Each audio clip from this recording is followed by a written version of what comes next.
নমস্কাৰ শিক্ষাৰ্থীসকল এই কক্সাৰ এটা নতুন ভিডিঅলৈ তোমালোকক স্বাগতম জনাইছো মই জ্যোতি দাস ছাত্ৰ-ছাত্ৰীসকল আমি আলোচনা কৰি আহিছিলো ষষ্ঠম মান শ্ৰেণীৰ আমাৰ পৃথিৱীৰ পাঠটি যোৱা কেইবাটাও ভিডিঅত আমি আমাৰ পৃথিৱীৰ পাঠটি বুজিবলৈ চেষ্টা কৰিছো আজি আমি পাঠ্যপুথিত থকা অনুশীলনীৰ প্ৰশ্নসমূহ আলোচনা কৰিম তোমালোকে দেখিছা যে তোমালোকৰ অনুশীলনীত 5টা অনুশীলনী সন্নিবিষ্ট হৈ আছে এই পাঠত থকা 5টা অনুশীলনীৰ আজি আমি 1 নম্বৰ আৰু 2 নম্বৰ অনুশীলনীৰ প্ৰশ্নসমূহ আলোচনা কৰিব ওলাইছো আহাচোন এইটো পাঠত থকা প্ৰশ্নসমূহ কি চাও প্ৰথম প্ৰশ্নটো আছে যে সূৰ্যৰ পৰিয়ালটোৰ নাম কি আমি প্ৰথমতেই গম পাইছিলো যে সূৰ্য এটা নক্ষত্ৰ হয় আৰু সূৰ্য এটা পৰিয়ালৰ মুৰব্বী হয় গতিকে সূৰ্যৰ পৰিয়ালটোৰ নাম কি সূৰ্যৰ পৰিয়ালটোৰ নাম হৈছে সৌৰজগত আৰু এই সৌৰজগতত আমাৰ 8টি গ্ৰহ আছে উপগ্ৰহ আছে তৰা আছে আৰু বিভিন্ন ধৰণৰ ধূমকেতু গ্ৰহাণুপুঞ্জ এইবিলাক আমি দেখা পাওঁ ঠিক আছে আমি পিছৰ প্ৰশ্নটোলৈ যাওঁ পৃথিৱীৰ উপগ্ৰহটোৰ নাম লিখিব দিছে আমি জানো যে পৃথিৱীৰ উপগ্ৰহ এটাই হয় আৰু এই উপগ্ৰহটোৰ নাম হৈছে চন্দ্ৰ ঠিক আছে গতিকে বিভিন্ন ধৰণৰ গ্ৰহবিলাকৰ বিভিন্ন ধৰণৰ উপগ্ৰহ আছে তোমালোকক আগতেও কৈ আহিছিলো আমি গম পালো যে পৃথিৱীৰ উপগ্ৰহটোৰ নাম কি লিখিব লাগিব চন্দ্ৰ ঠিক আছে তাৰ পিছৰ প্ৰশ্নটো চাও আহা সৌৰজগতৰ গ্ৰহকেইটাৰ নাম সূৰ্যৰ পৰা দূৰত্ব অনুসৰি একাদিক্ৰমে লিখিব দিছে ছাত্ৰ-ছাত্ৰীসকল তোমালোকে জানা যে আমাৰ সৌৰজগতত 8টা গ্ৰহ আছে এই 8টা গ্ৰহ আমি সূৰ্যৰ পৰা দূৰত্ব অনুসাৰে কিদৰে লিখিম হেয়া চাও আহা একাদিক্ৰমে সূৰ্যৰ দূৰত্ব অনুসৰি সৌৰজগতৰ গ্ৰহকেইটাৰ নাম হল বুধ শুক্ৰ পৃথিৱী মংগল বৃহস্পতি শনি ইউৰেনাছ আৰু নেপচুন গতিকে ছাত্ৰ-ছাত্ৰীসকল আমাৰ 8টা গ্ৰহৰ নাম আমি এইদৰে একাদিক্ৰমে লিখিম তোমালোকে নিজৰ টুকা বহীত এইকেইটা প্ৰশ্নৰ উত্তৰ লিখি লবা ঠিক আছে তাৰ পিছৰ প্ৰশ্নটো চাও আহাচোন চন্দ্ৰটো সূৰ্যৰ তুলনাত বহুগুণে সৰু হলেও পৃথিৱীৰ পৰা দুয়োটাকে কিয় সমান দেখি আমি পৃথিৱীৰ পৰা চন্দ্ৰ আৰু সূৰ্যৰ যিটো আকাৰ সেই আকাৰটো আমি একে দেখা পাওঁ ইয়াৰ কাৰণ কি বাৰু তোমালোকক আলোচনাত কৈছিলোই যে সূৰ্য পৃথিৱীৰ পৰা বহু দূৰত অৱস্থিত 14 কোটি কিলোমিটাৰ দূৰত সূৰ্য আমাৰ পৃথিৱীৰ পৰা দূৰত অৱস্থিত হৈ আছে গতিকে সূৰ্য চন্দ্ৰৰ তুলনাত একে যেন দেখি চন্দ্ৰ হৈছে পৃথিৱীৰ উপগ্ৰহ গতিকে চন্দ্ৰ পৃথিৱীৰ ওচৰত আছে আৰু সূৰ্যটো আমাৰ পৃথিৱীতকৈ দূৰত আছে যদিও সূৰ্যটো বৃহৎ আকাৰৰ হয় তথাপিও দূৰত থকাৰ কাৰণে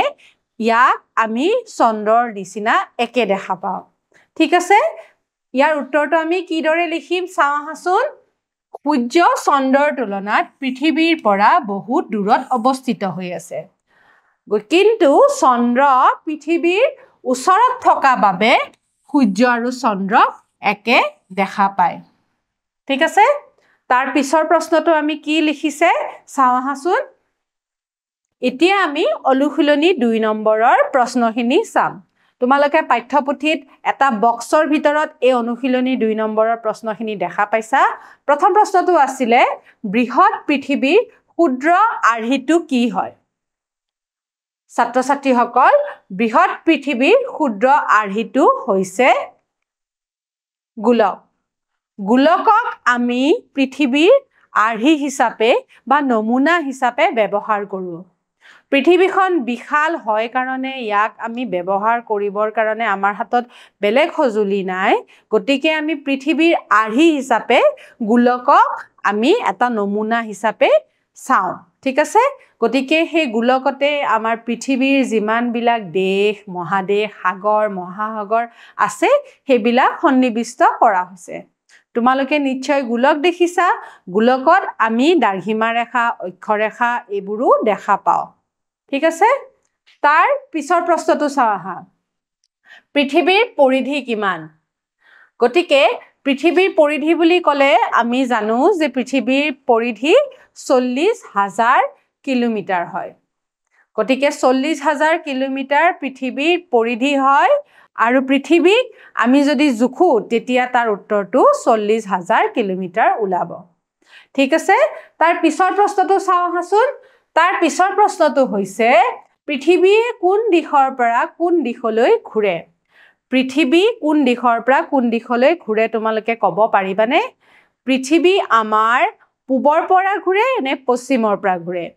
পৃথিৱীয়ে নিজৰ মেৰুদণ্ডত ঘূৰে আৰু ই ঘূৰি ঘূৰি সূৰ্য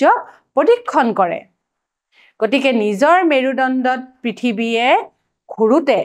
কি কৈছে প্ৰশ্নটো যে কোন দিশৰ পৰা কোন দিশলৈ ঘূৰে গতিকে পৃথিৱীয়ে ঘূৰে পশ্চিমৰ পৰা পূবলৈ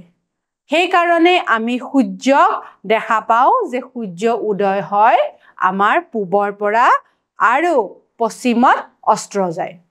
আসলতে আমাৰ পৃথিৱীহে পশ্চিমৰ পৰা পূবলৈ ঘূৰে কাৰণে আমি সূৰ্যক এই অৱস্থাত দেখো হ'ব গতিকে ইয়াৰে উত্তৰটো আমি কি দৰে লিখিম পশ্চিমৰ পৰা পূব দিশলৈ ঘূৰে ঠিক আছে তাৰ পিছৰ প্ৰশ্নটো চাও হাসুন পৃথিৱীৰ মেৰুদণ্ড কাক বোলে এতিয়া তোমালোকে কোৱাচোন পৃথিৱীৰ মেৰুদণ্ড বুলি ক'লে আমি কি বুজো আমাৰ সকলোৰে মেৰুদণ্ড থাকে হয়নে নহয় মানুহৰ থাকে জীৱ-জন্তুৰ থাকে সেইদৰে আমি পৃথিৱীৰ এডাল মেৰুদণ্ড আছে বুলি আমি কল্পনা কৰি লৈছো কাৰণ সেই মেৰুদণ্ডক ভিত্তি কৰি পেলাই পৃথিৱীয়ে নিজে ঘূৰিবলৈ গতিকে খ নম্বৰ প্ৰশ্নটো হৈছে পৃথিৱীৰ মেৰুদণ্ড কাক বোলে গতিকে ছাত্ৰ-ছাত্ৰীসকল আমি জানো যে পৃথিৱীৰ এডাল মেৰুদণ্ড আছে এডাল আমি কল্পনা কৰিছো কিন্তু এই কল্পনা কৰা মেৰুদণ্ডডালে কি কৰে পৃথিৱীয়ে নিজৰ চাৰিওফালে ঘূৰিবলৈ সহায় কৰে ঠিক আছে আমাৰ সকলোৰে মেৰুদণ্ড থাকে পৃথিৱীৰো এডাল মেৰুদণ্ড আছে বুলি আমি কল্পনা কৰিছো ঠিক আছে এই মেৰুদণ্ডডাল পৃথিৱীৰ মাজেৰে গৈছে